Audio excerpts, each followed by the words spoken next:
Coming up on the Fish on Forever podcast. Seems kind of weird to have a league, the biggest league in the sport, let a coin flip decide, what the fate of the tournament is. But in 20 years, we've lost 16 million ducks. Maybe we won't have maps or trolling motors, or, maybe we'll be fishing with cane poles for all I know. Jeez, man, these guys are awesome. So, yeah, I think you owe him a breakfast sandwich. This is the Fish on Forever podcast, formerly Sporting Journal Radio, presented by OnX. Know where you stand with OnX. Man, when the show starts, the show starts. It's here. It's right quick. now. Yeah. My camera. Oh, hi, Dan. Dead. Where'd you gone? go? Oh, there it is. Hi. Hey, everybody. Who's laughing there? Welcome to the show. I might have been. I think it's. Nope. Oh, David Eckhardt, ladies and gentlemen. What? 2 weeks in a row? No, it's not. Nope, you weren't here last week. That's right. I was waiting for the old Sporting Journal Radio intro. Yeah. New intro hit me. New intro, yeah. Took me by a surprise. Sporting Journal Radio is now Fish on Forever. That happened while you were in Africa, I think, maybe. It did. Yeah. If only we had the... God dang it. What is going on over there? I don't know. I'm not good at my job. I don't get paid enough to care enough, I guess. I don't know. Wow. If only we David, could... you looking for a new job? Yeah, no kidding. I can push buttons. Yeah, you did it once. Yeah, that's right. I did. Yeah. I was going to say, I just wish we could play Africa, but we don't have music licensing on this show. No. David, sing it. We played it while we were there. Did you miss the rains? We did. Yeah, good. Sing it. Cool story. A buddy I was with told our PH that he wanted it to rain while we were there. And he goes, why would you want it to rain? Just think of the Instagram reel. Yeah, for the song. Just the song. It would have been a disaster. An absolute viral Instagram reel. Well, I know you had some success over in Africa. We want to talk about that, how that went. You got some pictures and videos that we're going to play for you this week on the show. Plus, Joe Henry's got Lake of the Woods Fishing Report. And, ladies and gentlemen, Pat Schlapper, Elite Series 2-time winner this year, is going to join us because there was big news in the Bassmaster world, Dan. Yeah, it's kind of what I said when I saw the headline. I'm truthfully pretty disappointed in Bassmaster in this decision. I feel like they're caving to a vocal minority, and somebody in the comments said, "Oh, caving to the Randy Blockheads, huh?" Because it's Blockheads. Yeah, because Randy Block is obviously hates live scope. Yeah, the most vocal fisherman against forward-facing sonar, and so I guess people have coined him and his fans Blockheads. So nice. Everyone has their own opinion with forward-facing sonar, and I truly do respect all of those opinions. I disagree with a lot of them, but I do respect them. We are all entitled to our own opinions with this stuff, but I really do feel like Bassmaster caved to a bunch of angry old guys in the comments of their Facebook posts. For those who haven't heard, 5 of the 9 events will be forward-facing sonar will be permitted. 4 of them forward-facing sonar will not be permitted, and it'll be decided. Is that what it is, or is it it doesn't matter. I guess 5 or 4, it doesn't matter. It'll be decided by a coin flip. Yeah. They're going to sit down Thursday morning at 10 o'clock and go, all right, first event of the year, flip a coin, forward-facing sonar or not, and it's going to be a max of 5 events with it. So pretty interesting. You could see a smallmouth event on Lake St. Clair with no forward-facing sonar, an event in a place like La Crosse where it's a frog bite with forward-facing sonar. Pretty interesting. So up to 5 of the 9 events could ban forward-facing sonar. Okay, so other way around then. Yeah. So either way, they're caving and basically going to just so up to 5. I wonder if it could be less. From what I read, it was something about the final event. I don't know if they're going to flip a coin at the final event or something like that. Like they're going to, so when this hits YouTube, Thursday, September 4th at 10 a.m., they're going to stream live the coin flips to determine, I think, 4 of the events. And then I'm not 100% sure, but I think maybe the last event could have a coin flip at the very end too. As, I don't know, tiebreaker or something like that, or whatever. Pretty interesting. It's be fun to get Pat's perspective because he learned about this basically at the same time the rest of the world did. The elites didn't know that this was happening until they got an email and we got a Facebook press release. So it'll be interesting to see what he thinks. I can't wait for Easton Fothergill or Trey McKinney to go win a tournament without forward-facing sonar. So everybody who gets angry in the comments that all these 22-year-olds are winning only because of forward-facing sonar can shut up. Yeah. Be curious to see how it goes. So we'll get Pat's opinion on that coming up later in the show. Plus talk to him about his win at La Crosse, his win at the Sabine River, and how his season started off tough. And then he came back and won 2 events. It's a pretty cool story. I appreciate Pat coming out to talk about it later in the show. Plus, pheasant numbers came out in Minnesota. They also released some small game numbers, like some license sales and some harvest numbers from last year. Don't forget this weekend, teal season opening up in Minnesota, early Canada goose opening up, and we'll kind of talk about what we're seeing out on the landscape. But first, Dan, who are the sponsors this week on the show? Lake of the Woods Tourism. Lake of the Woods is the walleye capital of the world. Plan a trip to Lake of the Woods at lakeofthewoodsmn.com. On X-Hunt, see private land boundaries, offline maps, and more. Take 20% off a new membership with the code SJR20. Haybell Heights Campground and Resort. Fish Devils Lake this summer or winter at Haybell Heights. Learn more at haybellheights.com. Tasman Lake Lodge. Catch world record lake trout and giant pike at Saskatchewan Tasman Lake. Learn more at tasmanlake.com. Prairie Sportsman. You can watch episodes anytime at the Prairie Sportsman YouTube channel or check your TV guide for local listings. And Trails End Outfitters. Trophy bear, walleye, and whitetails in Saskatchewan. Visit trailsendoutfitters.com. Well, and headlines are brought to you by Trails and Outfitters. We got a video coming to the Fish Hunt Forever YouTube channel for my whitetail hunt up there last fall. Watch for that coming very, very soon. Headlines. So in 2024, 28,037 hunters hunted Canada geese last year. That's 32%. This is in Minnesota. That's 32% below the 10-year average of 41,000. An estimated 121,000 geese were harvested, which is 45% below the 10-year average of 219,000 geese. Hunter success was 73%, and successful hunters bagged 6 geese on average. So what does that tell you?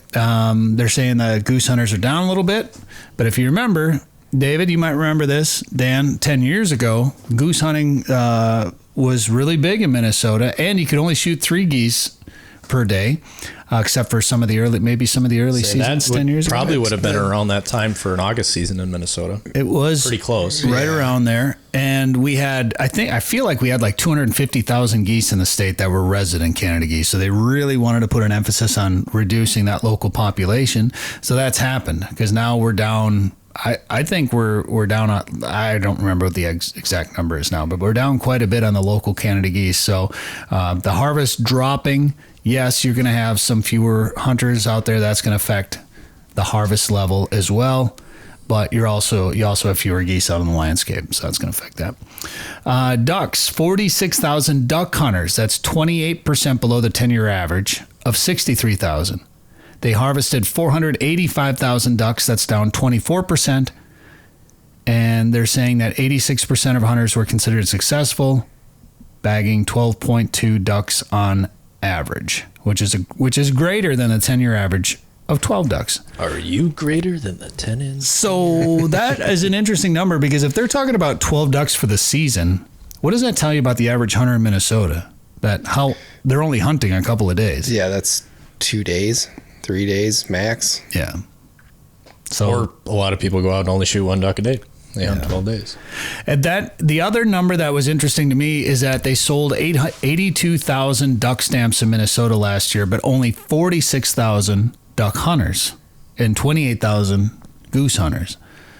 So that is that's similar to last year. So same amount of people bought duck stamps as last year, but it's 5% below the 10-year average. So there may be fewer people going out there and hunting, but the same amount of people are buying duck stamps essentially in the last 10 years in Minnesota. So when people talk about numbers going down, and obviously historically numbers are down a bit, but duck hunting has been a little bit tougher in recent years in Minnesota. So you may see fewer hunters out there. Perfect. 77,000 pheasant stamps were sold in 24. So look at that. 77,000 pheasant stamps, 82,000 waterfowl stamps in Minnesota. That was 2% below last year, so about the same, and about the same as the last 10 years. Actually, a little higher than the last 10 years. 51,000 pheasant hunters last year in Minnesota. So 77 bought the stamp, 51,000 went out. They harvested 17% more last year than the 10-year average. So 235,000 roosters were shot in Minnesota last year. There's grouse numbers and some other stuff in there, but I want to talk about waterfowl a little bit because we had the big waterfowl count that came out. Ducks Unlimited did that big live podcast this week that we watched on YouTube. Thanks for doing that, guys, by the way.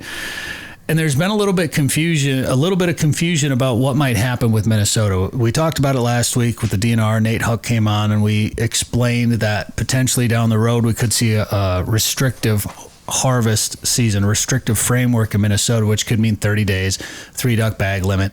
The Central Flyway could be a 39-day 3 duck bag limit because that's their restrictive framework in the Central Flyway. And comments came in like, oh, hey, why don't we do 45 days or why don't we keep 60 days but go to 3-day bag limit? Well, it doesn't quite work that way. So the way the adaptive harvest management strategy works, and this is something that's been it's been going on, I think, since the mid-90s. I think 95 was maybe the year that AHM was put in place. And that essentially is a list of thresholds and numbers, population numbers, number of ponds, number of wetlands, habitat conditions. It's a formula that includes habitat conditions and waterfowl populations. And when those hit a certain threshold, automatically these different frameworks kick in. And the moderate framework, which is in the middle, which would be 45 days, is a very narrow window to hit. So most likely if we were to drop from the liberal framework that we're in right now, which for the Mississippi Flyway is 60 days and 6 ducks, would be 30 days and 3 ducks. So it's not like you can just go, hey, next year we should try this, or next year we should try this. It's like, oh, well, we hit this threshold, we have to do this. That's the way the flyways manage things here in the United States. Now, as we talked off the air, Canada and Mexico kind of have their own thing. Their own management style. Yeah, which I don't know about. I know how Canada works. I'm not quite sure how Mexico works and how they do those things down south Mexico of the border. Know how Mexico works? That's a good question. But we could see some changes. So when it comes to, well, let's do this, let's do this, let's do this, there's only so much that they can do that they're allowed to do within the frameworks that the federal flyway, that the feds, the U.S. Fish and Wildlife Service allows, that's as determined by the flyway councils or recommended by the flyway councils out there. So, but don't forget that regulated hunting generally has no effect on waterfowl populations.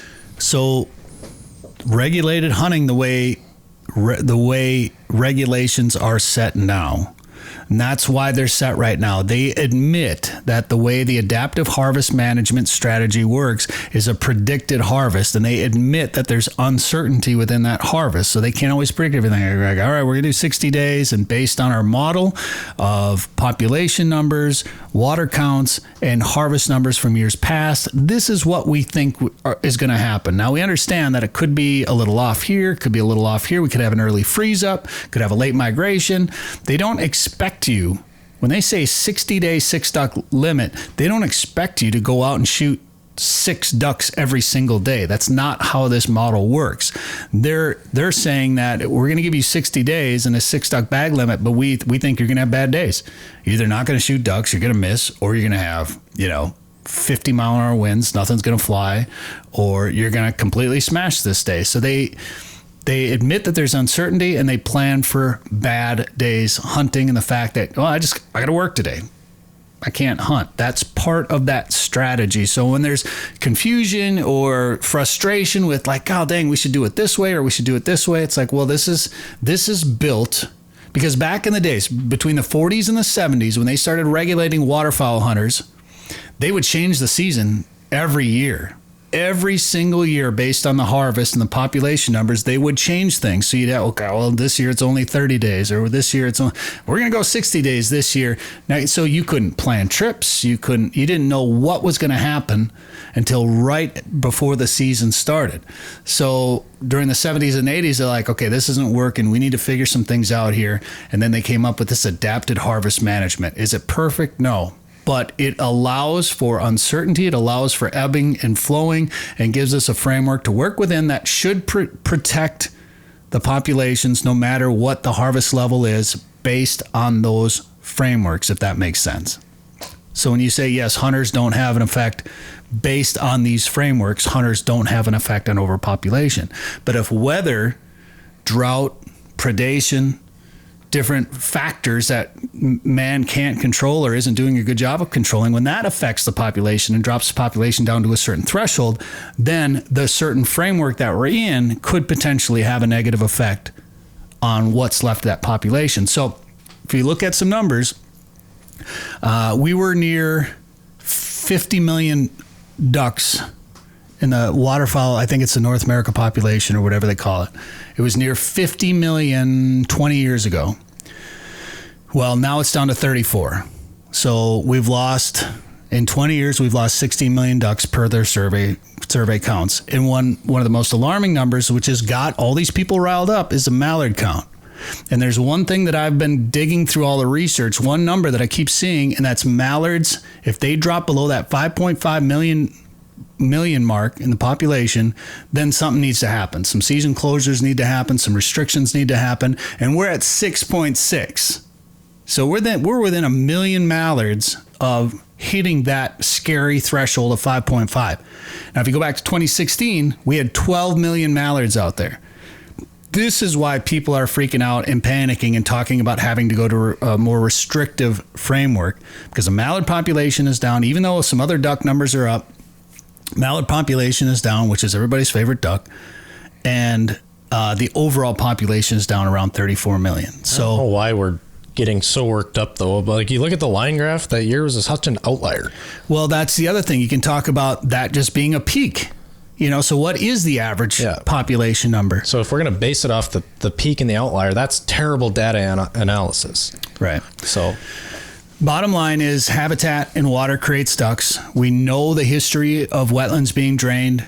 We know the history of the dry cycle that we've been in. The prairie pothole region has been very, very dry the last few years. We were dry in Minnesota this spring. We did get rain in the back half of May and continue to get rain since, which might have washed out some nests. You look at a blue-winged teal or a mallard that's nesting in grass around a slough, and all of a sudden you have overland flooding. You might have lost some nests. Now, granted, they should re-nest, but the clutch size is going to be a little bit smaller. So all the biologists, and in that Ducks Unlimited podcast on Tuesday, they talked about how surprised they were that we were actually a little up in the count this year, because they thought because of the drought it would be down. So, it'll be something to watch. I don't think it's time to panic yet. Waterfowl populations ebb and flow with habitat. And as long as we stay within our management strategies that we've been doing, hunter harvest shouldn't affect it. And I don't know, the biggest thing for me, you guys, and this is the last thing I'll say about this, is I worry, and I said this with Nate last week, if we do go to a 30-day 3-duck bag limit, when do you open the season? Right. Yeah. Because I think we all agree, if the population is in trouble, let's close things down a little bit or restrict things a little bit. Nobody wants to see ducks wiped out. We love duck hunting. But if it needs to happen biologically, we're okay with that. But again, our local population is down, our local breeding population. Honestly, between the early teal season, the youth waterfowl, and then the regular season opener, most of our local ducks are gone by the time that third event happens, because they've been pressured now 3 different times. They're bumping, and if you get a couple of cold days or some strong north winds, they're moving south. So probably should get rid of those early seasons, honestly. Maybe even bring back the 4 p.m. closure. There was an article in Outdoor News by some old biologists, some old game managers that recommended a 30-day season, a restrictive framework, getting rid of the early teal, getting rid of getting rid of early goose over water, which honestly I'm okay with. Let's just go, if we're going to shoot geese early, let's leave the water alone. Let's rest the water. Could you imagine if there was no hunting on any water until the regular season waterfowl opener? How good the regular season waterfowl opener could be if you go hunt that pond? Yeah, a lot less people hunting. Ducks get pressured, they move. That's just the way it works. If I got shot at, I'm not going back to the same place. My brain's a little bit bigger than a mallard, but most likely I'm not going back to the same place. At least not right away.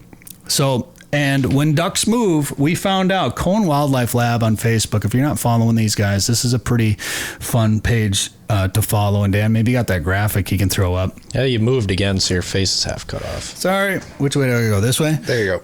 All right. So over the past 255 days, this gadwall, Drake gadwall, has logged 4,300 miles, including several loops through the lower Mississippi alluvial valley at a full migration up to Edmonton, Alberta. That averages out to 17 miles per day, but his biggest push came on May 13th when he flew 432 miles in 9 hours at 48 miles an hour. It's like you flying to Africa, cruising. David. He made it halfway. That is, to me, I mean, think about that. So when a duck really gets pushed, when he wants to go, whether it's, the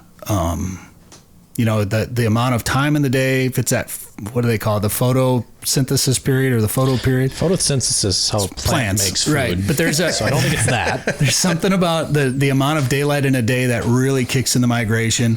And then, of course, there's weather events and things like that. But when a duck wants to go, 400 miles is not uncommon for these ducks to travel. So when you think about their migration south during the hunting seasons, if they're getting pressured a lot, and then there's a weather event, maybe a north wind that'll help them fly a little bit, or they decide they want to go, they are gone. How come then birds aren't going further south anymore? So there's a couple of theories about that we probably need another podcast for. Yeah. But they are going south. If you look at that Drake Gadwall GPS map again, he's down in Arkansas. Well, obviously there are ducks that make it Tennessee south, but you talk to a guy who hunts in Louisiana, and they're saying they're not seeing birds like they used to. Well, if they're getting pushed by hunting pressure, wouldn't they still go further south? So two things. I think they're going to the city. And a lot of these mallards are going into the city where that's a big giant refuge, and they're not leaving. And they're not going further south because they got storm retention ponds in the city. They got river sections that are open. They're not getting hunted. If they got fields that they can go just bounce right out near the city limits. Like, in the Twin Cities, how many times in December and January are we seeing mallards feeding in cornfields right next to the city that even if hunting season was open, you wouldn't be able to hunt them? They got open water in the city. They don't have to go south anymore. But there's a lot of habitat and flooded corn. Guys in the south will talk about guys up north short stopping these birds and putting them into refuges or putting them into duck habitat, food plots, and things like that. So it's a good question, and maybe there's fewer ducks. Maybe they're not seeing them down south anymore just because there's half the population of mallards that there was 10 years ago. So still an outlier number. Yeah. All right. I want to get in pheasant numbers in Minnesota. Were pretty good. We're probably running out of time to talk about some of this other stuff, but you got to pay off the tees. This is a podcast. We go as long as we want. So teal season, don't forget you can't shoot teal half hour before sunrise this weekend. So if you go out to teal hunt for early teal, you have to wait for sunrise to shoot teal. If you're Canada goose hunting, you can shoot geese half hour before. 6th through the 10th here in Minnesota for teal. All right, let me find the pheasant numbers real quick because there was a huge swath of Minnesota that is in the good range, which it's a big range, Dan. They are up 50% from 2024. And David, I don't know what you've seen when you've been farming, but you've been in Africa, but I think it's going to be a great year to go visit our friend Chad Cummings down in Worthington to go pheasant hunting. Yeah. Well, I'm sure it is every year. I've seen, just driving around too, I've seen so many pheasants this year. Yeah, so southwest Minnesota, like the further south, the further west you go is going to be a really good year. Iowa numbers are also incredibly high, like the highest they've seen in 20 years. So they're having an outlier year. So the further south and the further west you go, going to be a fantastic year. Even if you stay in Minnesota, you get tight to that South Dakota-Iowa border, it's going to be really, really, really good. All right. We are going to talk about the changes with the Bassmaster Elite Series forward-facing sonar rules with Pat Schlapper coming up. We also have Joe Henry with the Lake of the Woods report. We should give away a couple of calls. Comment below here on YouTube or on Spotify, and we'll put you in a drawing for this Psycho DRC call, Fish Hunt Forever camo call. It's a really cool call. We have to give away this life sentence for somebody that commented last week on our YouTube channel. Wyatt White is our winner. Wyatt White, get a hold of us and we will ship you this call. And then let's give away, say, $50 to the Fish Hunt Forever store to somebody on Spotify, Dan. All right. Spotify comment, random draw, Kinley. Whoever Kinley is, that's all it says is Kinley. All right. You win. Get a hold of us, Kinley, or we'll reply to your comment. Whoever you are, appreciate you listening on Spotify, one of the many places you can listen to our podcasts. And actually, you can watch it there too. Spotify is YouTube. Oh, yeah. So if I'm around a computer Thursday morning and can get the show uploaded to Spotify, video, it'll always be on Spotify no matter what. But if I'm around a computer Thursday morning and can get the video uploaded after the audio is there, you can watch it on Spotify and see pictures of David's Africa trip if we ever get around to that. Yeah, let's do it. Let's do that right now. I mean, I know I kind of went on and on about the waterfowl deal, but that's such a huge topic now. If you're ready to hear Pat Schlapper, fast forward. But this is a podcast. We can go as long as we want, but if you're tired of it or whatever, fast forward. That's pretty easy to do. Google how to do it if you don't know how. Some people decide to comment instead of just Googling how to fast forward. Yeah, we promised this show would be more podcast-ish, so we're going to go a little bit longer for it. We wanted to talk about duck numbers and pheasant numbers. Now we want to talk about David with the reins in Africa. So we're going to do it. And I just want to give a shout-out to Castle Danger Brewing Company right there. I'm drinking this West Coast IPA from Castle Danger. It's Wednesday at 4 o'clock in the afternoon when we're recording this, by the way, not Thursday morning when you're probably listening to it. That's right. David, how was Africa? It was great. A very long flight. Yeah. How long was the flight?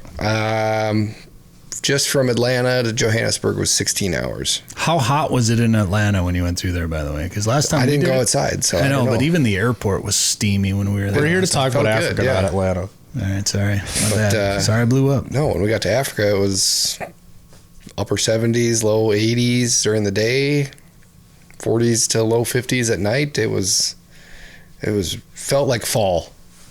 That's pretty cool. And then come home now, and it feels like fall. Hot when we left, and now it's sweatshirt weather. Perfect. What did you shoot over there? So I shot a wildebeest and a springbuck and 2 blessbucks. Okay, so that's just an ostrich. And an ostrich. I clicked on the wrong. My buddy shot an ostrich. What is going on here? Yeah, he shot that. Now that was kind of a late submission or a late substitution or something, wasn't it? It was just an a la carte list. If you wanted it, and he wanted to shoot an ostrich. He wanted to shoot an ostrich. Limu, emu. Yeah, exactly. I know that's not an ostrich, but no, it was a lot of fun. The guides, the PHs were super cool. I can't find the wildebeest. There was a lucky duck clip in there. Yeah, because I'm trying to find the dang picture of the wildebeest. I don't know where it went. Okay, so I'm just cycling through pictures right now, and I can't find it. So I'm getting ticked off. That's awesome. So we're just gonna go through a little slideshow. Yeah, there we go. Here's a giraffe. All right. That's my buddy's zebra. So you got to eat some zebra. We did, yeah. It was really good. Yeah. They said that's one of the best animals to eat there is the zebra. Did it taste like horse? I haven't had horse, so I couldn't tell you. Didn't have anything to reference against. That's pretty cool. Montana for Trump. That's hilarious. The wildebeest picture is gone. I don't know where it's out of here. It left the chat. So somebody bid on this trip at a banquet? Ducks Unlimited. It was a gun bingo, and it was a silent auction item. How much did he get it for? A real good deal. Isn't that crazy? Like, I've emceed a lot of banquets where we give away trips to Africa, and half the time it's like, because people start thinking about it, like, oh man, it's a trip to Africa, it's a long flight, can be kind of expensive if you buy extra stuff. But if you just went and did with the trip that he won, like, it was a pretty cheap trip to Africa for you. You're right, yeah. I mean, compared to if you were to add up each of the animals that were included in the package, you got a smoking deal. I don't know how many times I've almost just bid on those things myself when I'm giving them away at these things, just because for a couple grand to be able to go to Africa plus airfare and have, what did you have? 4 animals were part of that, right? Yep. So to be able to go over there, get 4 animals, get to see the local culture, get to see another part of the world, another continent, and then get to eat. I'm really curious about eating some of that food over there. It was all good. They had a chef, and yeah, I mean, I couldn't tell you all the stuff we ate. I remember the zebra. I think we ate a bless buck, Gems buck. It was all good. That's a new one. I don't know what's going on right now. What's happening here? Trying to find the wildebeest picture. Want me to send it to you again? No, it's on the computer. I just can't get it into the system because we have a stupid system apparently. Oh man. this cannot be reiterated enough that these hunts go towards conservation of these animals.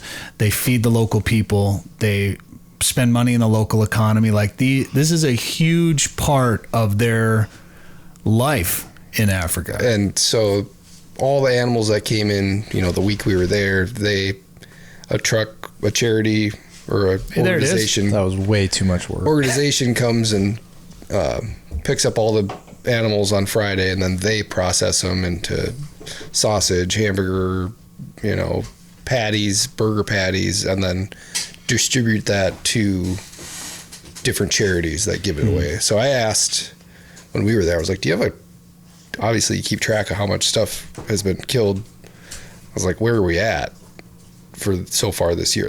It was over 1,000 animals.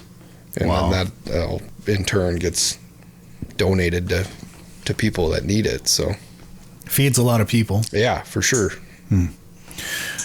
That's pretty cool. How was the English? Like, did everybody speak English? Yeah, pretty much everybody spoke English.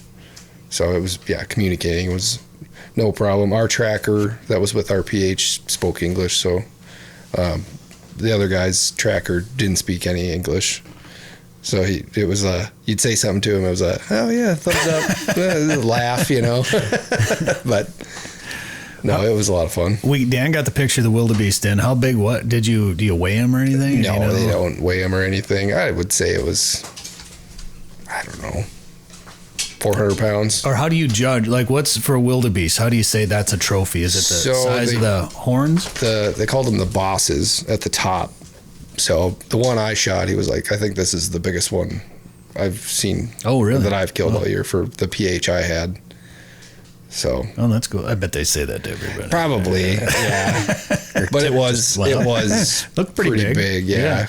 And the horns were kind of like, almost like it was shedding layers towards the outside where it actually hooked up. How old do you think it was? I didn't even ask, I guess. I should have, but he did say this one only had probably another year or two. Oh, older animal. So it was a pretty old one, yeah. What did you shoot? I was shooting a .338 Winchester Win Mag. And do you think that was that's a popular rifle for what they do over there? So the guide just shoots a 30-06. He's like, the thing's a tack driver. You cannot go wrong with it. I know there's a million new rifles and new tech and bullets and everything out there. Careful. You almost cussed on the radio. I was going to say shells, not... That's not what it sounded like. You almost cussed on the radio. No. You did. But you cannot go wrong. 30-06 is just such a classic. I have a couple of them. Yeah. They're just such a classic gun. I know some other guns are fun to shoot, but man... Cannot go wrong with a 30-aught, the old 30-06. Was there anything about the trip that surprised you that you weren't expecting? I expected it to be more wild, I guess you could say. But I mean, there was cornfields and cattle pastures and sheep and pastures and everything was fenced. And so it looked like the Dakotas or something. Yeah, it could have been. We were in a pretty wide open area, so it was red dirt and open prairie. You could see for miles. They duped you. You were on a Texas high fence hunt. You never went to Africa. They just duped you the whole time. Yeah. So you were over in Africa, around in circles. Texas. I've never looked at it, but is that where is that at, compared to the equator? You're south of the equator? We were way south, yeah. We did look when we were there too. So it must be like when I went to Argentina, we were as far south of the equator as like we are north of the equator here. Yep. So it was just flip-flop. So fall was spring and spring was fall, but the climate was very similar. Like I felt like I was in the Dakotas because there was cattle everywhere. There was corn and soybeans. It was kind of the same climate that you'd see up here. Yeah, it was interesting driving through. You'd see cornfields that were still standing, and it was coming into their spring now, winter into spring as we're, summer coming into fall. So where were you? We were south of Johannesburg. Probably 3 hours southwest. No, Johannesburg's not on this map, but if you look at the far... How is it not on that map? Well, it's all countries. And if you look at the southern part of Africa, South Africa is the same as Argentina as far as latitude goes. So, yeah, interesting. That's pretty cool. Would you do it again? I would do it again, yeah. It was fun. What was your favorite part? This last question. So the fourth day we went to a different property that had more brush. It was thicker country, and there was giraffes there. And the sun was coming up, and the giraffes were like walking over this hill just between some trees. It was like a picture perfect scene for us. And yeah, it was like, oh wow, that was actually really cool to see, because the other property didn't have giraffes that we had been hunting. So yeah, it was cool to see. They're huge. They look like they're running in slow motion. It's crazy. It's hard to believe, if you haven't been over there, sometimes it's hard to believe that stuff's like real life. Yeah. Like it's kind of surreal. And we were real close to some Cape buffalo on that property too. I mean, under 50 yards. They were all small ones, but like, oh, there's Cape buffalo. No lions? Nope, didn't see any lions. Unreal.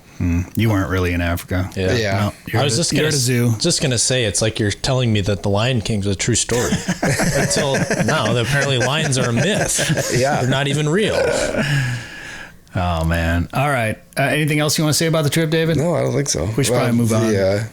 The door-to-door on the way home, we left the lodge, and from when we left the lodge and I got home, it was 40 hours. Whoa. So it's a trip. A lot of travel. Yeah. But, you're going to another part of the world. Right. The other side of the world. It's going to take you a while, but it's worth it, man. I mean, the only place I've gone is South America, the Argentina trip, as far as, other than Canada. And I can't wait to do it again.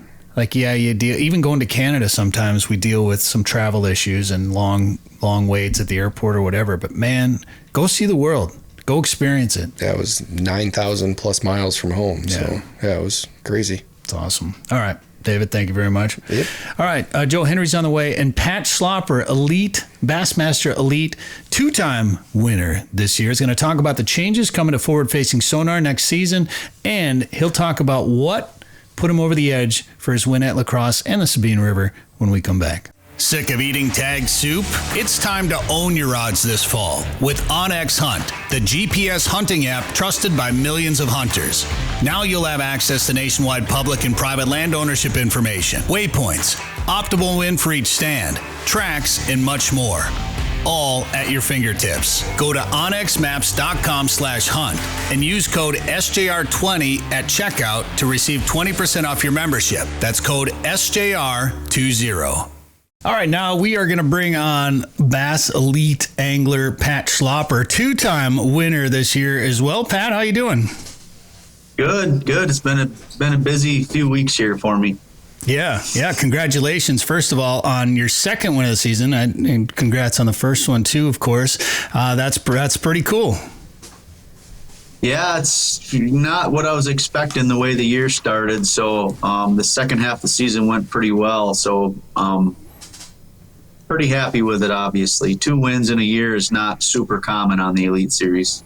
Yeah, a lot of good anglers taking part in that. And I want to talk to you a little bit about that and about how your season has been a roller coaster, the big win down on La Crosse and everything else. But we got some headlines. This came out, when did it come out, Dan? Tuesday this week? Yep.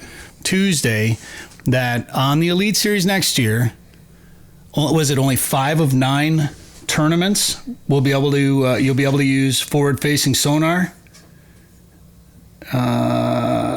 Yes, 5 of 9 tournaments, which is a pretty big deal. Did you, Pat, see this coming?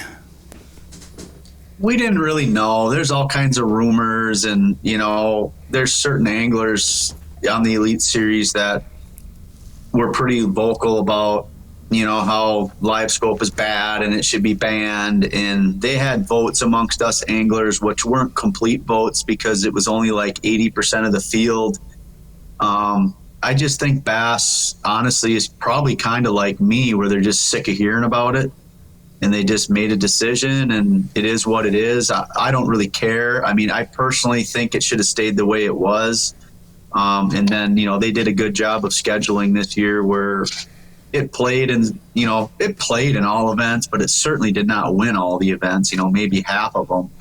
So this is what it's going to be next year. And there's supposed to be coin flips figuring out what lakes are having it and what aren't. I mean, it seems kind of weird to have a league, the biggest league in the sport, let a coin flip decide, what the fate of the tournament is, but whatever. I don't really care. I'm just one of those people. I'm happy to be there. No matter what, there's going to be people that complain, especially when they're not doing well. They're going to blame everything in the world except for themselves. So, we'll see, whatever. Tell me where I need to be, what I can have on my boat, when I need to be there, and I'll just fish. I mean, that's the way I look at it. Since you're sick of talking about it, I'm just going to ask you a few more questions. We're going to talk about it just a little bit longer. Because, the coin flip deal, so they're going to announce it Thursday, September 4th at 10 a.m., which is about the same time that this video will hit our YouTube channel. So we don't know the results of those coin flips. I think someone's going to live stream it, I think, Dan, something like that. So people will be able to watch it, and then you'll know which ones will allow forward-facing sonar, and then the Classic will allow forward-facing sonar. So... There's a couple of major questions, like right away Dan brought up, well gosh, do you have to take live scope or whatever you're using for forward-facing sonar? Do you have to take that off your boat for every one of these tournaments? I mean, all of a sudden now you're rigging and re-rigging and having to do more with boat equipment for some of these tournaments, Pat. Yeah, I think they have like a lockbox thing you can put somewhere, I think on your, the box that runs the live scope. I think that's what some of the other leagues do. I'm hoping, at least, it's not always super easy to take stuff, right, off your boat. So I don't know. This is just as new to me as it is to you. And the email to me was pretty vague, about, because I know as anglers, when we talked about it, a big thing was, if they decide to ban it or go 50-50, whatever they were going to do for the Elite Series, it needed to trickle down to the other levels, down to the Opens and the high school and college.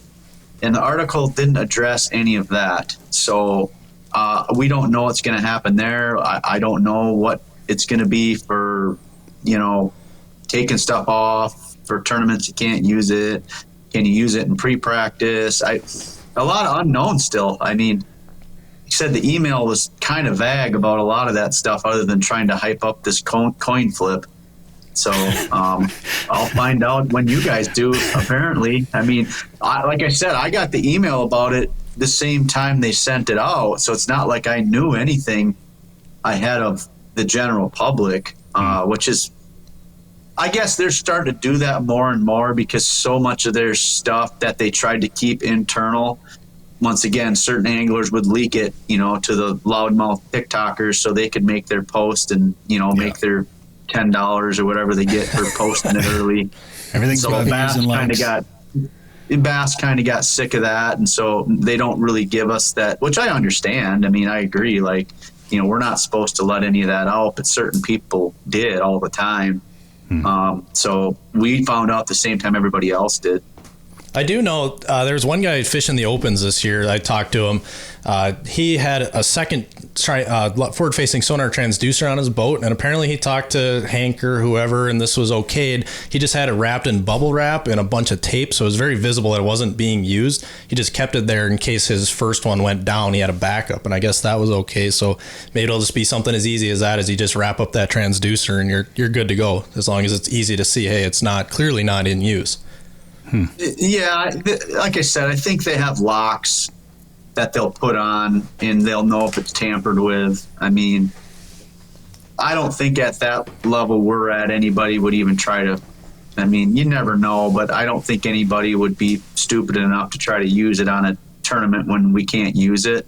Right. So I don't think they'll expect us to take stuff off of there. That'd be pretty bold. So let's talk about the voting process, because in that press release that came out, it said the Angler Board of Professionals asked for more limitations next season, and that would include the Elite Series anglers. Do you think that, you mentioned that some of the elites were asking for this? Is it a large contingent of the Elite Series guys that are saying, yeah, we need to change something? I mean, no, I wouldn't. I mean, obviously, yes, there are some. But like the problem with that angler board is it's not all the anglers aren't on it. So it's just like anything else in politics. You get, someone that wants their way to go, then they'll try to get everybody else that they know to vote their way. And then the way they time votes, like, we shouldn't have been voting on the 2026.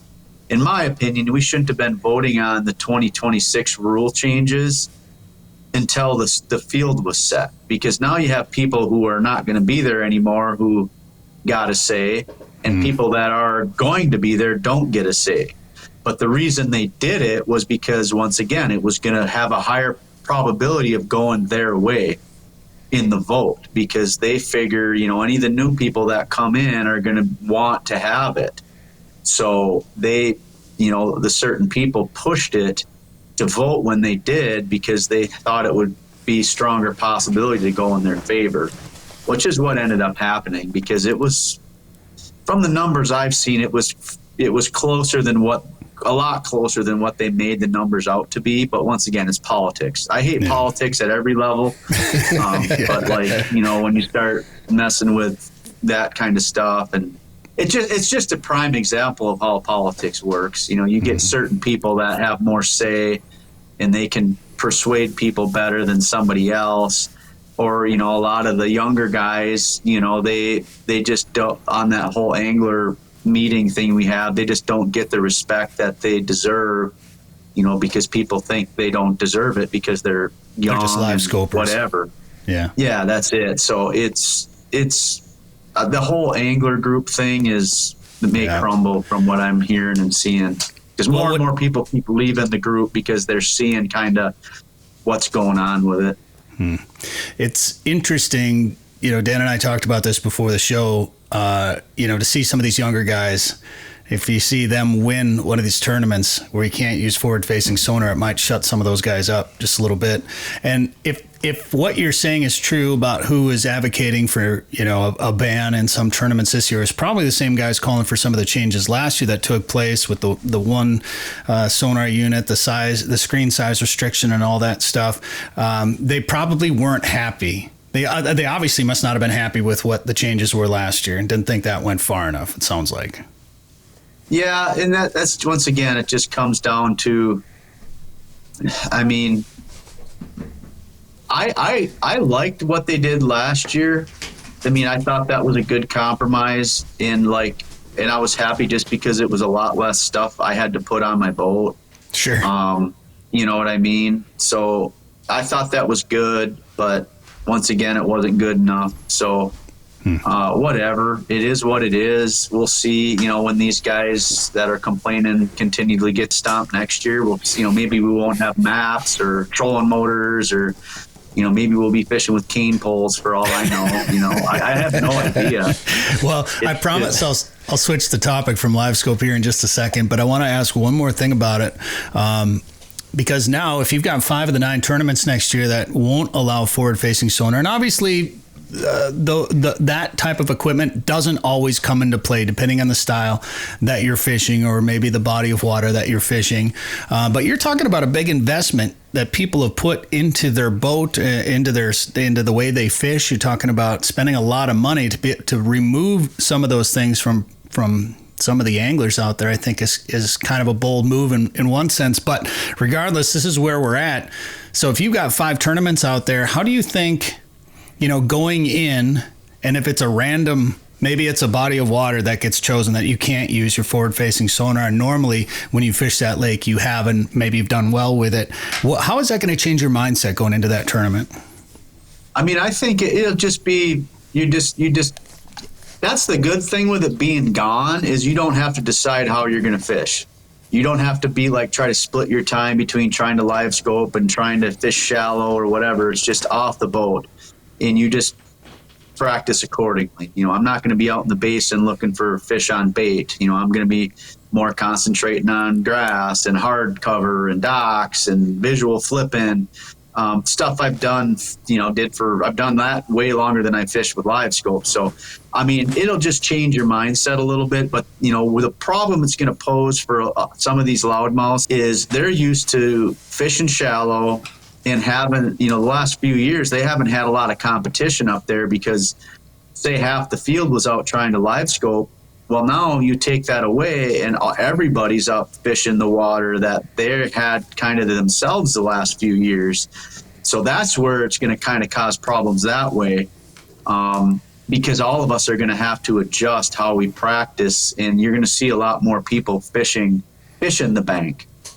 It could crowd some spots for sure. It'll make things different, and it'll be curious to see how people respond to it. Because for the people that have been asking for it, well, here you go. Here's your chance, and see if things change. All right, Pat Schlapper is our guest. We're gonna break. We'll come back and talk about your latest Elite Series win when we come back.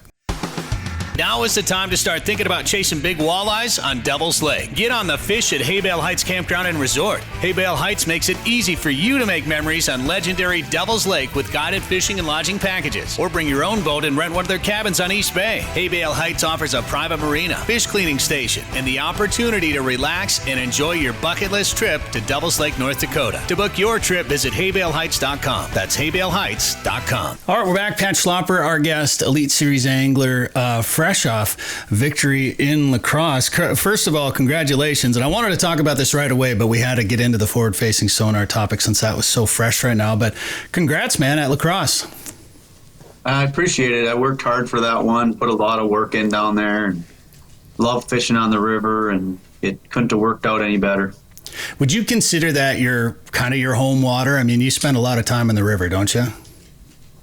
A decent amount. I mean, I wouldn't consider it my home water, especially La Crosse. I fish the upper pools more, pool 4, 5, 5A. But I do have a good amount of time in La Crosse. But it's not. I spend more time on other bodies of water, but that would be the closest to my home water that the Elite Series would ever go to. How confident were you going into that tournament? I mean, I had a really good. I was down there pre-practiced, the month before, and then I just had put in a lot of work the previous 3 years since we were there in 2022.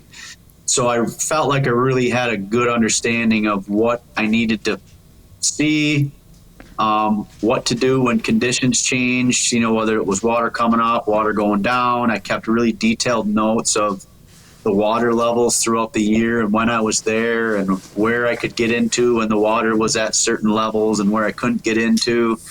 And like I said, I just felt like I really knew how to adjust with changing conditions, whether it was water level or wind or temperature, because the conditions changed a lot from when we started practice to start of the tournament all the way through the end of the tournament. So I felt like I was really prepared to make good decisions and adjustments for all the different conditions that we faced.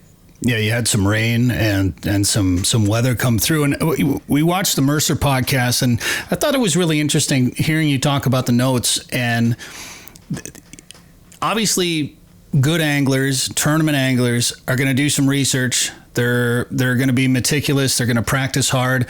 I never really thought about it like that, particularly fishing on the river. Obviously, a river system and where you got pools, things are going to change more than they might on a body of water, on a lake, where you don't have rivers coming in and barge traffic and things like that. So for you to go and detail all those different things that you detailed, I thought that was real smart. Maybe all the guys do that. I just hadn't heard of that much preparation before for something like this. Yeah, that's the first I've done that for a long time. When I was a kid, I used to keep real detailed notes. But in fishing the river, it's a lot more critical because there's more variables.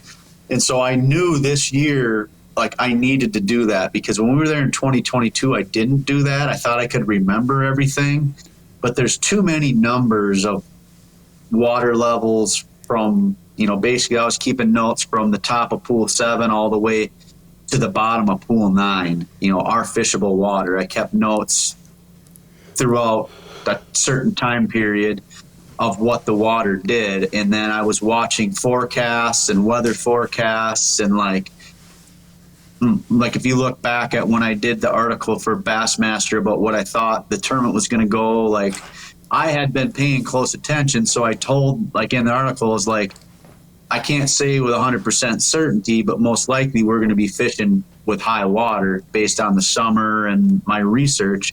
And that's exactly what happened. So I think you'd have to have somewhat of a good knowledge of the river and conditions to even know how to take notes. You know what I'm saying? Like someone from out of town that doesn't know really, because when you don't really know how to adjust or where to adjust or where you can get into and where you can't get into, then it's not as important.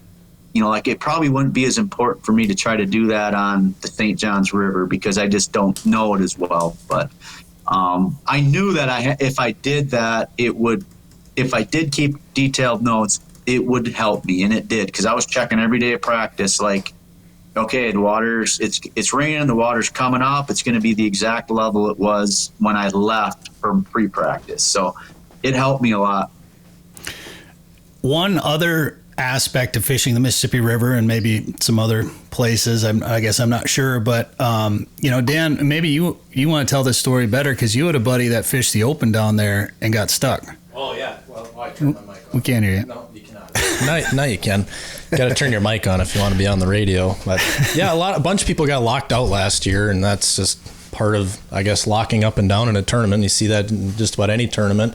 But I thought it was interesting listening to you on the Mercer podcast talk about the Lockmasters down there last week or 2 weeks ago, whenever that was. And the buddy of mine, he said last year when they were down there, he was told, okay, we got this coming in at this time, so you got to be back here at whatever time if you want to get back through and get to weigh in. And he had a decent bag day one, and he gets to the lock a couple hours early, I think even, and Lockmaster is just, no, we're not going through right now. There's no barge there or anything. Just, no, we're not going to do it. Not going through. And he was late. He zeroed that day, and same thing happened again on day two. So he had a 2-day tournament where he weighed in 0 fish despite having 5 in the live well both days. And just the mercy of the Lockmaster. So pretty interesting to even hear them giving you breakfast sandwiches. That's the best part of that story.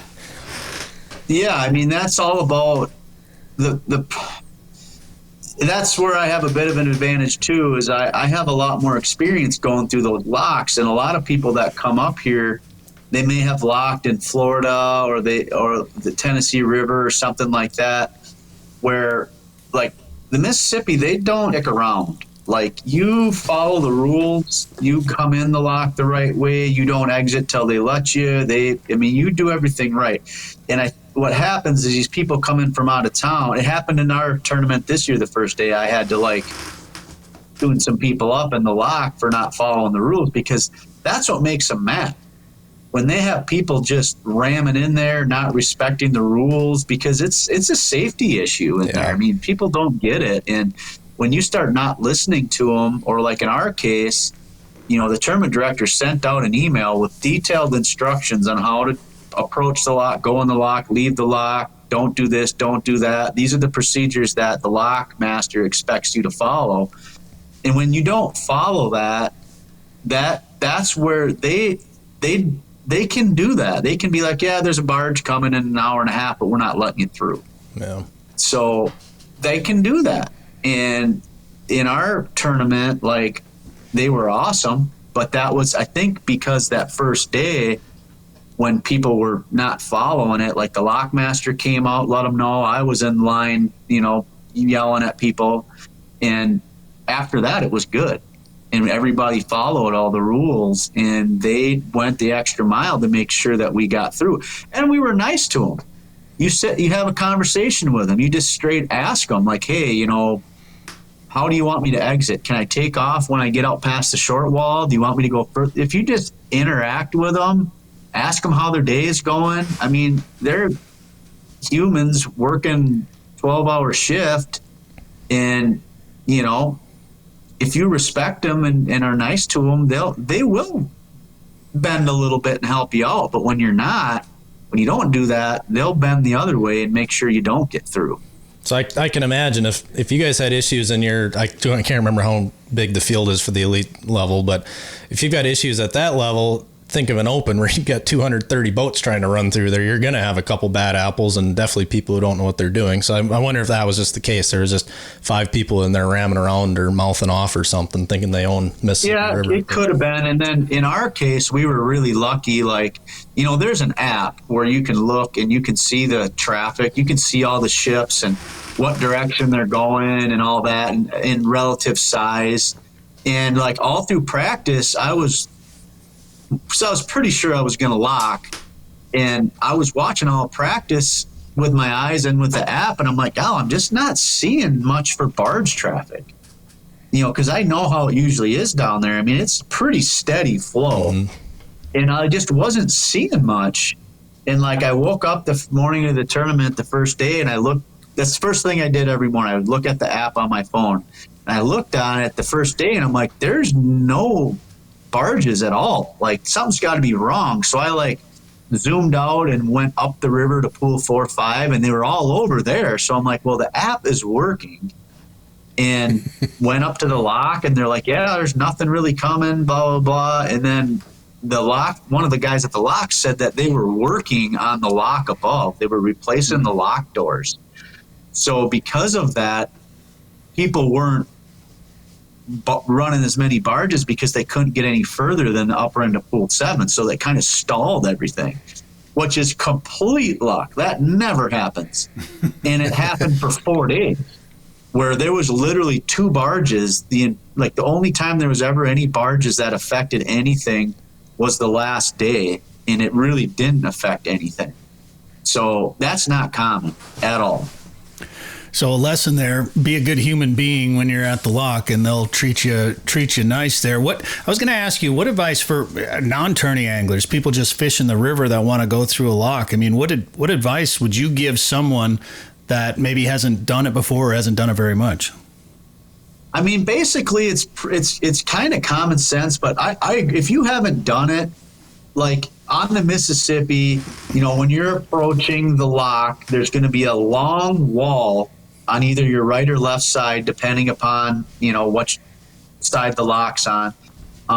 You want to shut down off plane before you get to that wall, and then you're going to idle up. There's a set of stairs with a pull cord. You pull the cord to let the lockmaster know you want to lock up or down, whatever it is, and they'll usually come over the intercom and they'll say, yep, it'll be 15 minutes. And then you stay way back. You don't approach the door at all. You stay back by that ladder, and you wait until they fill or drop the lock, and then they'll open the doors.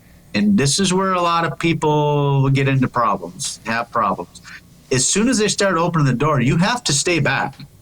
Like, people want to naturally go and start driving through the door, but you don't ever even put it in gear and approach the door until the door is all the way open, and there'll be a set of stoplights up on the lock, and it'll be flashing red. As soon as it flashes green, you can drive into the lock.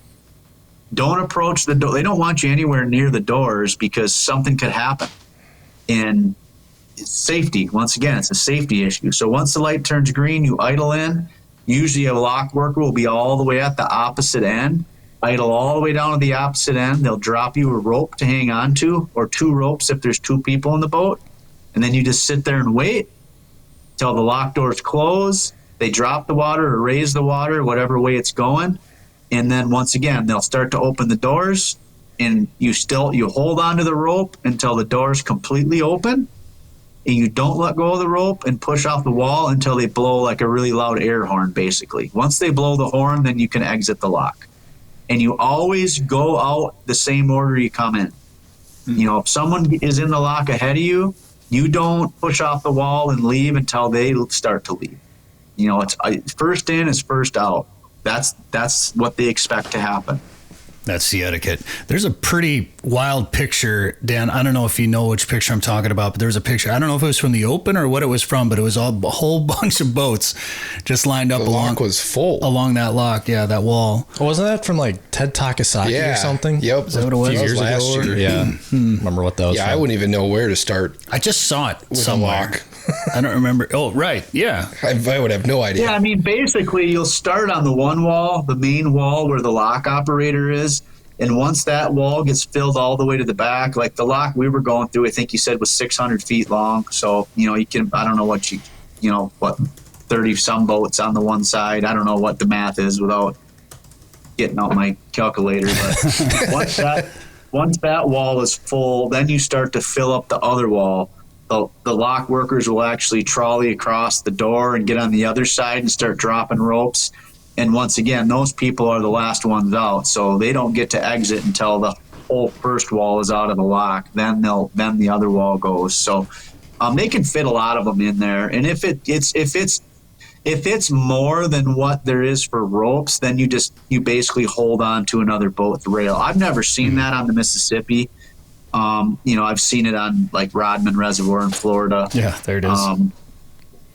So that's from this year.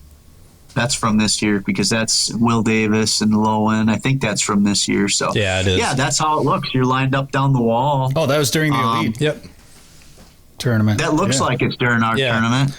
Yeah, they put out a cool little post there. The lock operators got to work when the Bassmaster Elite stopped in La Crosse, Wisconsin last week. More than 100 pro anglers passed through pools 7, 8, and 9, chasing the top prize. Pros locking through pools 7 and 9 praised our staff for their service, efficiency, and courtesy. And thanked them for the breakfast sandwich. Yeah, see, like cool. I put a comment right on there. Like, right there you are. You know, I don't even know how many hundreds of times I've locked, and that was like the smoothest. Them guys were so cool. Like, yeah, bringing us breakfast sandwiches and like, giving you kind of accurate feedback of like, there's one barge, which they do that all the time. It's not like they were doing us a favor. Like they'll tell you like, yeah, there's a barge coming up. I expect it to be here at 1 o'clock, but watch the app because it might get up here quicker. And then, the coolest part was like that last day, I don't know how much of this they showed, but I was going to lock back at 12:10 because there was a barge down below waiting to come up, and I had to check in at 3. And I ran to the lock, and the lock guy working the lock told us, he's like, that other one's going to get through really fast. He's like, I wouldn't worry about it. If you're back here by 1:30, 2 o'clock, I'll get you through fine. So I actually turned around and went back out and fished. I kind of gambled because I thought I could get another big one up there, and I didn't, but I was coming back at 1:30, and when I pulled up, I was telling my camera guy, I'm like, we get through fast enough. I'm running all the way to the bottom of pool 8 because I'll have about an hour. So if I run all the way down there, I'll maybe have 15 minutes to fish, as long as we get through the lock fine, because I felt like I needed one more bite. And as I pulled up, he was opening up the doors, which is not common again. And so I had to wait for like 3 minutes, and I opened the door and I'm idling in, and he's like, yep, I was watching on live and I saw that you were coming, so I just filled the lock up quick. And I'm like, geez, man, these guys are awesome. So yeah, I think you owe him a breakfast sandwich. Yeah, I'm gonna try to like figure out when them guys are working again and just go down there and thank them and maybe bring the trophy. And one of the guy who fishes down there a lot that I fish against, name's Robbie Tufty. He commented on that same post. He runs the lock, I think one of the locks above. So like he gave me in the post, you can see all that. Like I, thanked him or whatever, and like I'd like to figure out when they work. And so he posted the guy's name who was on that shift. So I'll hopefully be able to get a hold of him once things settle down here, and go down there and just thank them, because it was a bit. And then when I got back day 4 to the landing, like 3 or 4 of them were waiting for me at the dock at the landing. Oh, that's and they're cool. like, we just got done and we're going to go watch the weigh-in. It was just so cool, to see that. That's awesome. Well, and my next question actually was going to refer to you being on the dock, but before the last day, before you guys went out on the last day, you said something to some of the other anglers about, I kind of got an idea of how today's going to go, and they weren't sure if you were just messing with them, or talk about that a little bit. Yeah, I mean, it was try to get in their head a little bit, because I know I think I was kind of in their head already, and like I knew, like once again, I just knew about how things were going to change from fishing down there so much. And I didn't know how all of them were fishing, because obviously we can't watch or anything, but like I knew how Caleb was fishing because we talk about it. And he told me how much he struggled on day 3, and the wind was even worse. And like, I knew the adjustment I had to make. And I just was confident, like, I know I'm going to get 5 to 7 big bites. And as long as I get them in the boat, like, I'll have a big bag. And that's why I said, like, if these guys knew what I was around, they would be scared, because I'm around the right ones, and I think I'm going to catch them. Did that run at the end of the day then? Did that pay off for you, going all the way down to the bottom of that, pool 8, I think you said? Yeah, I locked through, and like I said, I think I locked through, and when I got down there, it was like 1:58. So I had about half hour max to fish, which was plenty. And I ended up getting, my biggest one of the day. I got one almost 4.5, and I got a 3 1/4. So I threw out a 240 and a 280 for a 319 and a 438. So that gave me, Dang. on my scale, close to 19 pounds. It actually weighed a little less on their scale, but without those two fish, I think I still would have won. It would have been a lot closer. Certainly when I caught the first nice one, that put me over 17 pounds, which I thought, in my mind, I was like, I think that put me at like 17 and a half or around there. And I told myself at the beginning of the day, I need 17 pounds to have a chance. And then when I next cast, I caught the one almost 4.5. Then I was like, now they got to have a pretty big bag. So, yes. That was on the next cast? Yep. I called and rigged up, slid back up there, made one pitch and caught that big one. And then I called, and then I fished for a little bit longer. And that, there was one little sweet spot where I'd been getting them. I weighed some key fish throughout the week, but with the wind, it shifted around some of the vegetation. So a lot of the other area looked good. So I fished some other stuff before I got to the sweet spot. So when I had caught that second one, it was probably 20 after 2, and I could get back in 20 minutes probably, but when I had that bag, I'm like, I'm getting back. Don't take any chances. Yeah, I'll run hard on the way back, but I don't want to have to push it, because you just, when you start pushing it is when you make a wrong turn or you blow a hub, something happens. So I just caught that fish, made a few more casts, and then I was like, I'm going back. And I got back kind of by takeoff and fished for a few more minutes, and then just went in, and that was that. So that last stop it definitely sealed the deal. If it wasn't done before that, it was certainly done after that stop. Talk about that feeling of catching the 3-pounder. You had to feel pretty good about your situation. And then the next cast, you catch one over 4, and you're looking back, and maybe you weren't in this moment, but looking back at the roller coaster of a season you had, and then you catch those 2 in a row like that, and you're feeling, talk about that feeling. Me personally, those next few casts, I probably would have been shaking at that point. Like, okay, this is happening. Let's just get out of here. Let's just go. Yeah, that's how I felt, and when I caught that first nice one down there, I was like relieved, but still like I really feel like I need one more. And then when I hooked that second one, like it came up right away, and I'm like, oh my God, like this is it right here. Like this is a big one. Like this is it. If I get this thing in the boat, them guys got it. And so when I swung it in the boat, like you could see my emotion when I got it in the, like that clip, they played it a bunch of times. Like I just felt like I think I just won this tournament. Like I felt the same way on the Sabine when I won there, which I just had that feeling in the first 20 minutes that day, where this day it was like that last little run was just like, then that's when I focused on I got to get back, because I felt like I had the weight. But it was a lot of emotions running through my head, and just a lot of things going through my mind at that point. Culmination of a lot of years and a lot of time on the water. Yeah, it was pretty cool feeling. Hard to duplicate. Man, I bet. I can't imagine. And I haven't seen the clip. We're going to have to try to find that clip if we can find it. Maybe Dan can try to dig that up. But so you swung the fish in?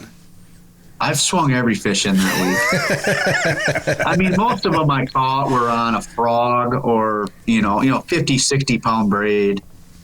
So yeah, they're coming in the boat. I mean, yeah, most of the time with that technique, you know, if you're dabbing around with a heavy weight like that, the majority of the time when you lose them, it's if you try messing around trying to grab them. I mean, obviously, if it's like a 7-8 pounder, you have to grab it. But anything 6 pounds and under, I'm just swinging it in. Boat flips. Gosh, yeah, Dan. You know, with that tackle, you know, I'm not gonna do it with like a spinning rod, but like, you know, I mean, I have swung 4 and 5 pounders on a spinning rod, but like when you're fishing that way, like I said, the majority of the time when you lose them is when you got them coming at the boat and you got their momentum coming at you. You know, once you learn just when to do it, you're gonna lose a lot less than when you try to like turn them and change the direction they're going, and you get down and try to grab them, and you got a 1 to 2 ounce sinker in front of us. You know, it's just a lot easier for them to get leverage when you give them the opportunity. So, yep, just wind them in, swing them in the boat. I've only fished a couple small tournaments, so I don't really have any tournament experience, but there may be nothing more nerve-wracking than watching a guy try to, go down and scoop a big bass next to the side of the boat or something like that. Like, Dan, that Leech Lake video that you did with Joe, I mean, just watching it gave me a heart attack. It wasn't even that big. Yeah. Like, just get it in the boat already. Yeah. Oh, that's man. Fun. That's pretty cool. Well, you brought up Sabine, and I wanted to ask you about that too, because talk about the beginning of your season and then going to the Sabine River.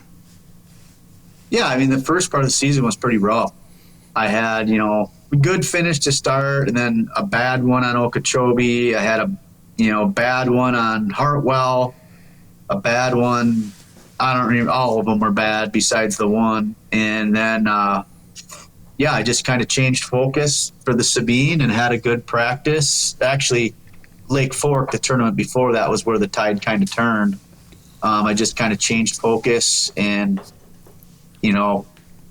had a different mental attitude and ended up making every cut after that and winning 2 of them. So hard to describe, I think to get into that headspace, it just has to kind of happen naturally. And the first part of the year, I was fighting a lot of other things too. Like I had some issues where that caused me a lot of time off the water. Yeah, I didn't get a lot of practice time in some events because I was dealing with some stuff, and that didn't help. But once I got that stuff straightened out, and changed my focus from making the classic to just having fun and trying to win, that's when stuff changed and went the other direction for me. It's amazing what can happen when you don't put too much pressure on yourself and maybe try too hard or something like that. How things can come a little bit more naturally when you're trying to have fun or be a little bit more relaxed. That just goes to show, I mean, obviously the elites, I mean, you guys are all good anglers. Anybody's capable of winning those tournaments, which puts a lot of pressure on a guy because you're going up against the best of the best. But it just goes to show that somebody can go through a rough patch and come back and win a couple of tournaments. I mean, that's how quickly things can change in a series of tournaments like this. Yeah, for sure. I mean, I was in 89th place in the points out of 102 people, really 100, which I've never been that low in the 5 years that I've been doing it. So, and then I ended up in 30th place in AOI, which is damn near, I mean, not impossible because I did it, but I did it with the strength of 2 wins. You know what I mean? Like, it's not easy to catch up once you're behind, and it can be done because I did it and other people have done it, but it definitely takes a different approach than what I was doing the first part of the year. So I hope I can carry that momentum over to next season and just continue to do well. That Sabine River tournament, when you talk about lacrosse in the Mississippi River, you were talking about bigger fish, and I think you had over 66 pounds? Sabine was 38. How does your mindset change when you're looking at, instead of, and I think you did get one over 4 or 4.5 in that tournament, but you're probably talking about more like 2 to 3 pound fish are probably filling a lot of live wells in that tournament. How important do some of those ounces become? And obviously you're gonna cull when you got a bigger fish, but I mean, thinking about some of the fish that you're keeping, that's gotta play a role a little bit in the strategy.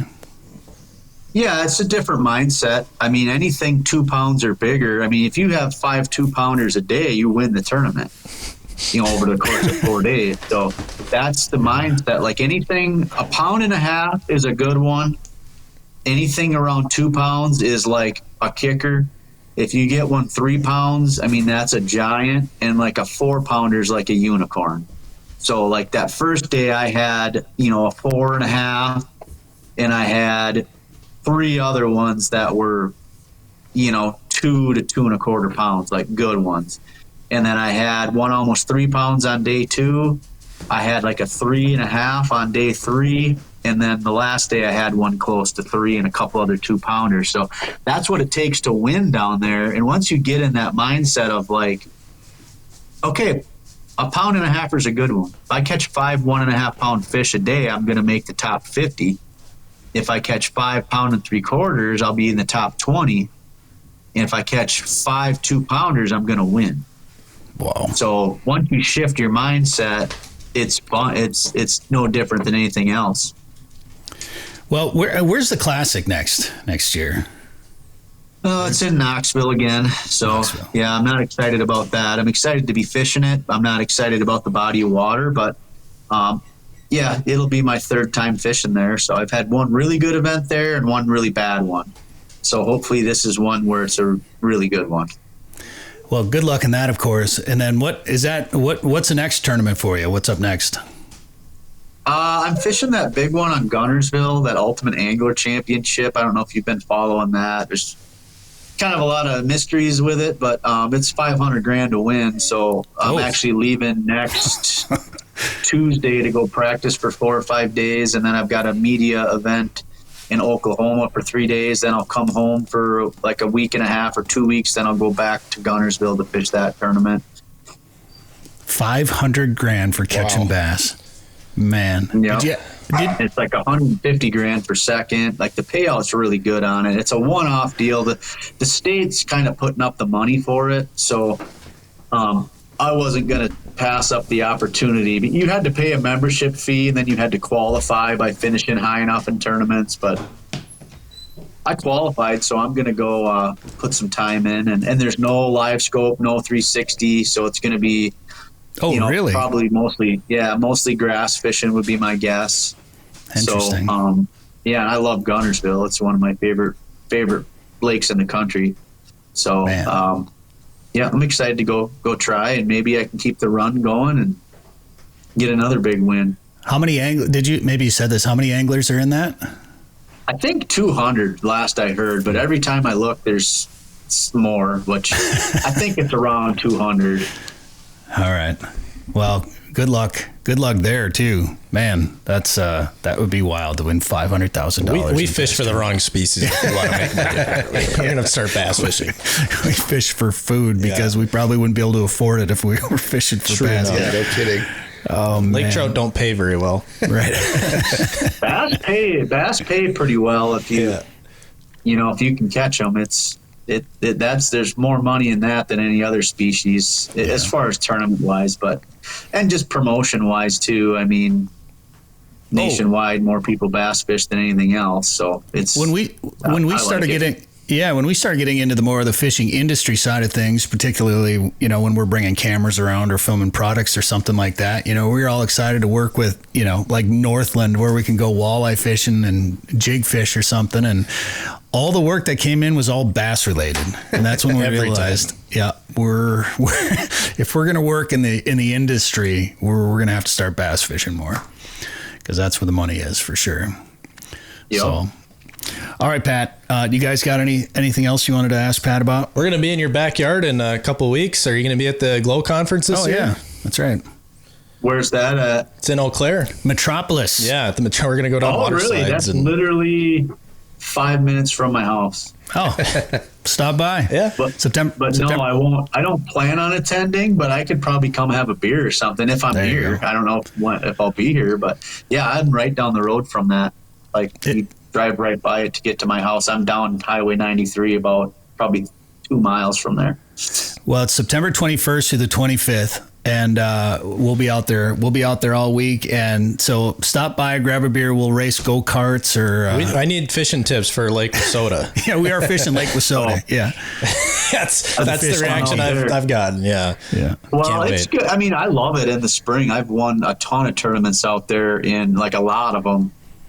From May to the first part of June, and then after that it gets tough. But if you're just fishing stupid walleyes and stuff, you won't have Hey, no. That's awesome. Well, we'll reach out to you when we get out there, and hopefully we can meet up. And in any case, appreciate the time today on the show, and good luck in the future tournaments, and congrats again on the success this year. Yeah, thanks for having me on. I appreciate it. If you want to catch a big walleye, go where the big walleyes are. Lake of the Woods is the walleye capital of the world, with a variety of resorts and lodging facilities offering full-service fishing. Lake of the Woods is also home to sturgeon, sauger, perch, trophy pike, muskie, smallmouth bass, burbot, and more. Plan your trip to Lake of the Woods today. Go to lakeofthewoodsmn.com. That's lakeofthewoodsmn.com. All right, last week we had a chance to spend a couple of days up at Lake of the Woods. We checked out the Pay It Forward event. We did some filming with the Minnesota DNR as they did some sturgeon research. And we jumped on a charter boat and did some fishing out on Lake of the Woods with Paul Johnson at Riverbend. And Joe Henry joins us right now to talk about what's going on up there at Lake of the Woods. It was good to see you last week, Joe. You were busy. There was a lot going on. Yeah. Well, I apologize about that. I think I taught you on the side too. But, for listeners who don't know, we ran our 12th annual Paid Forward Veterans event up at Lake of the Woods last week, and we had 90 veterans up and 90 participants. Probably, I think 85 were veterans. And what an event, man! We had another great event. And I asked Bret and Danny. I said, "You're going to be up at Lake of the Woods. Why don't you come over on Wednesday night over to the Border Views where the dinner was that night?" And so those guys came over, and I told them I have 2 spots at the bar, so they came and sat at the bar just like we talked about, and I had a chance to literally shake their hand and didn't have a chance to talk to the rest of the night. Yeah, that was about it. And we ordered some food from the bar, and you're like, "No, you guys are part of the event." So we got to have some of the tacos at all the vets. I wanted to make sure that we didn't take any food away from the vets. That was the biggest thing for me, because it was an honor for us to be there and be in a room full of people that have done so much for our country and so much sacrifice and everything that they've gone through.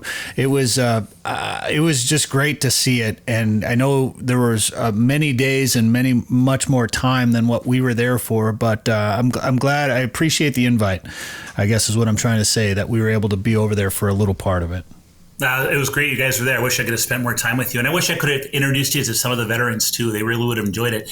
I thought it was neat too, because last week I brought a veteran on the show that I had fished with on day 1 of the event. That was Will Hangman from Sioux Falls, and he was part of the group Warriors Never Give Up. And Will, talked a lot about his experiences as a veteran and things like that. It was a really good interview. And, so Will's a guy that, first off, when you guys came to the bar, I did grab Will and said, "Hey, did you see Bret and Danny are here?" Yep, I already went up. As soon as I saw him, I went up and said hello to him. And that was cool. And then Will was, his personal best walleye was 21 inches. So on day 1, we think that I had a chance at it, but, missed a couple of fish that were a little bit bigger. They got off somehow. Well, on day 2, he didn't let that happen. He went out and caught, remember, his personal best was a 21. He went out and got a 27-incher. He then went out and got a 20 and a half. Nice. And then that was enough, so he went out and got a 24. So he broke his personal best 3 different times, in essence, if you look at the 21-incher, on a charter boat on Lake of the Woods on day 2. And he was on cloud 9. I mean, I was getting text messages from the captain. I was getting text messages from Will, and he was really, really excited about that. We have for our veterans event, we have just a fun little tournament amongst the veterans where, hey, the top 3 walleyes and the biggest and the top pike. And boy, these guys and gals were competitive. I mean, I was getting text messages, and it's not real official or real detailed, but take a picture of that walleye or pike on a bump board, hold up the hero shot, and then just text it to me with how long it was. And so we had a guy on day one, and he was part of the Warriors Never Give Up crew. And we had a guy on day one that he went out and caught, I think a 20, let's see, what was it? It was a 28 and a half inch walleye. Well, on day two, that walleye, he was in the lead day one. On day two, somebody else got a 20 and a half, so there's going to be a lead for first place, right? That wasn't enough for him. So what does he do? On day two, he whacked a 31 and a half. 31 and a half incher. Wow. And he was on cloud nine. Holy man. So we're kidding around. He was a veteran from like the Vietnam era, I think. And, we're joking around. All right, hey, listen now, I'll get you the information for the captain's classes up at Lake of the Woods. And we know, Tom, you'll have your captain's license. You can be running a charter. And of course, all the guys are ribbing them, and it was kind of neat because Will had told me, on the way there, he didn't say but 2 words. And after a 2-day event like that, and him catching those 2 big fish and everybody coming up to him, he was talking to everybody. He was on cloud nine. And, that's really what this event is about. I mean, we talk about the magic, right? And, it's the fishing, it's the meals, but we create the environment. The magic is veterans spending time with other veterans. It was so good. Bret, there were so many moments that would literally bring tears to your eyes. We had, in fact, this person, Chris from Riverbend. We had a person that was there 3.5 years ago. And 3.5 years ago, and I'm not telling anything out of school here because he would tell you this himself. He was working with an organization called the Eagles Healing Nest out of Sauk Center, Minnesota. Mm-hmm. And that's a really good veterans organization that took over a campus that the state of Minnesota used to have for female youth that were getting in trouble. It was almost like a campus with different buildings. And they decided not to do that program. So this nonprofit took it over and has been running that site. And for veterans that are struggling, they provide housing and a chance to get back on your feet. It's called the Eagles Healing Nest. Well, Chris came on a paid forward event through the Eagles Healing Nest about 3.5 years ago. Today, he has been working at Riverbend Resort, I think, for about a year. He's engaged. He just got his captain's license, and he's in a different place, very better, very much awesome. Better place than he was. What a story, huh? Yeah, that's great, man. Well, we got to talk to him. We got to talk to a couple of other people that work there at Riverbend. In fact, we took 2 of the girls that work there out on a boat with us. I told Paul, I'm like, Paul, let's go fishing.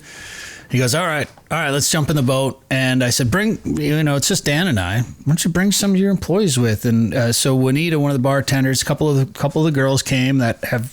I don't think Juanita had ever fished. I don't think either one of them have ever fished open water on Lake of the Woods before. And Juanita caught, I think, more fish than anybody. Granted, they were she caught most of the small ones. So it was kind of like that became the running joke that she was catching all the small ones. Paul smashed. Paul caught so many fish. It was crazy. But, we caught our limit of fish. We brought back a cooler of fish. It was great. And, oh gosh, I got lost in this story that I was trying to tell, but it was just fun to we were basically introducing a couple of new people. I know what we were doing. We were out we were basically just out in the mud, just drifting. Yep. And just drifting spinners in it. And there were some slight variations in the contours. And I think I don't know how much detail we were on the foot. We were on the foot. You can't, if you see Long Point, you're on the foot. I can see Long Point from a long way. Well, you'll see Long Point out there. Thanks, Greg. Really? Yeah. You ever hear that song? I can see for miles and miles.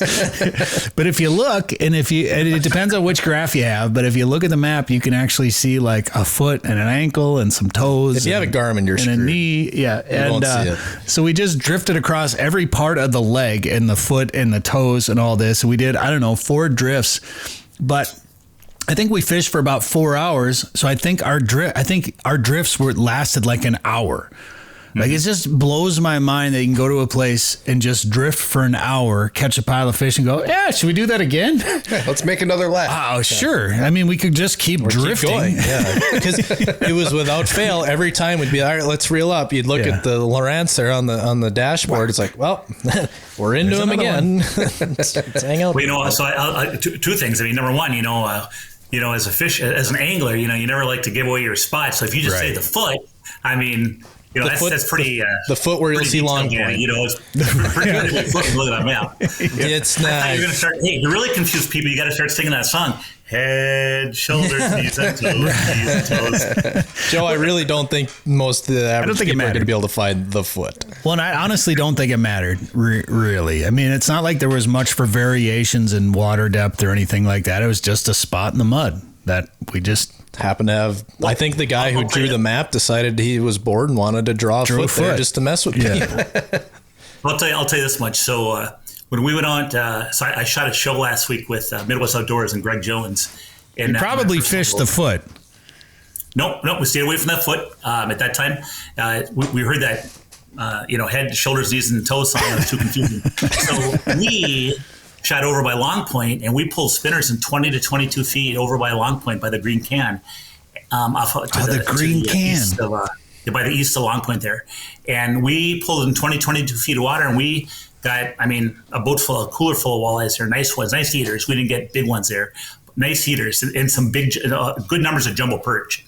And then for Tuesday and paid forward, the charter boat shot up to the northwest angle, and we're out in Little Travis, on the deep mud out in Little Travis, which would be to the east and northeast of Little Oak Island, out in that basin. That's a mud basin, all flat. And we just drifted, and it was the same thing. You'd go through 4 or 5 walleyes, and then there'd be nothing for a little bit, maybe some perch or sauger, and then you go through another small school of walleyes, and we just kept picking at them. And it was a long, long drift. Well, then on the way home, we wanted to stop for a couple of bigger fish. So then we went out into the deep mud of Big Traverse Bay, the big open water. And that's where that boat started. The second day is where the big fish were, because those guys already had their eaters now, and they wanted to focus on the big fish. And that was out in the deep mud of Big Traverse, and boy, they got them. And it was calm too. It was a little bit windy in the morning, a little bit of a chop for drifting. But as that day went on, it got very calm on Wednesday of last week, and they had to, take that charter boat and kick it in a drive and kick it out of drive, and then kick it in a drive, kick it out of drive, and that's how they get that spinner going for the harness. But they did very well. And so my point is, there's fish going all over. Well, I'll tell you a good one. I went up on a Saturday, and in fact, I passed you guys on the road. I called you. Oh, yeah. And, I went up Saturday to bring those wave buoys up.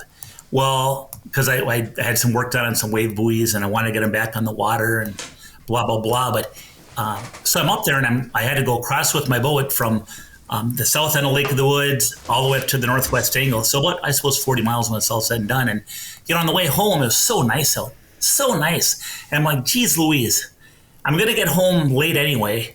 Want to get home a little bit later. I'm going to go pull this one reef with a spinner and a fake crawler. I used that Uncle Josh Pork night crawler. And so I pulled it for about an hour and a half, and I caught 5 walleyes, 2 jumbo perch, and a smallie.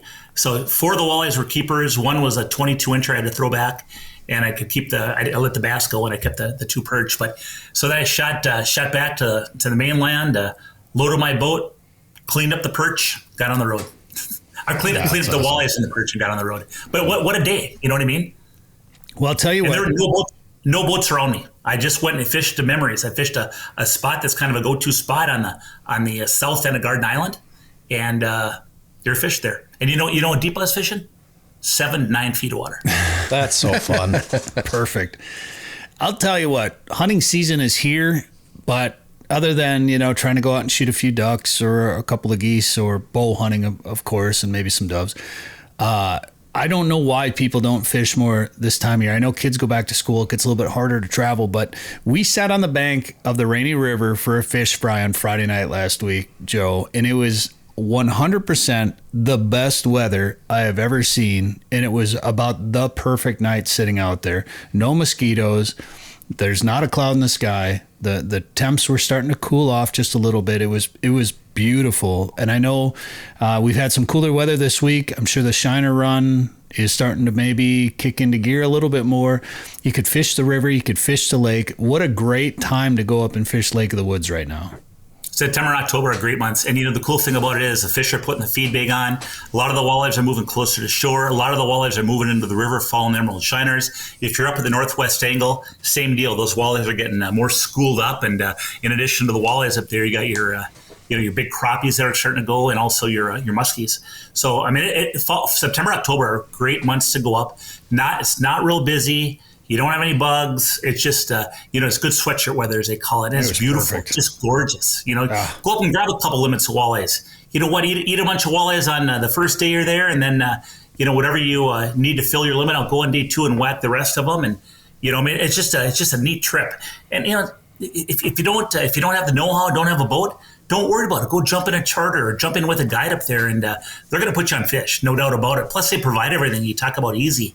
I tell you, being out on the water on Saturday even, and I'd been on the water earlier in the week, but being out on Saturday and driving across that lake with half-foot waves, was it ever incredible? I mean, just, I cruised for 40 miles to go get that northwest angle buoy and do some stuff, but it was just gorgeous, just so nice. It was so hard to leave that day looking at the flags were limp. You knew the lake was glass calm, and it's like, we should have just, when we saw you go by, Joe, we should just turn around and jumped in the boat with you. I don't know why we didn't. Honestly, I saw the Thunder go by, and I'm like, that's freaking Bret and Danny. So I knew you're up there, of course. So I, of course, called Bret right away, and he picks up. He goes, "Was that you that just passed me?" Yeah. Well, because we heard a honk. It was like a line of like 5 trucks. You imagine that. And I'm like, Dan, did you hear that? Somebody just honked at us. And then you're like, that looked like Joe's rig. And then bring Joe Henry pops up on the screen calling us. And it wasn't you that honked, so somebody else. I don't think anyone honked. I didn't hear that. I just happened to look up and see, like, there's only so many people that can have your possible truck boat combination. I'm like, why are you going that way? You were just there, but it's got to be. Yeah, it didn't make sense. Well, you don't think, why, just because I fished out of a 12-foot sailboat doesn't mean anything.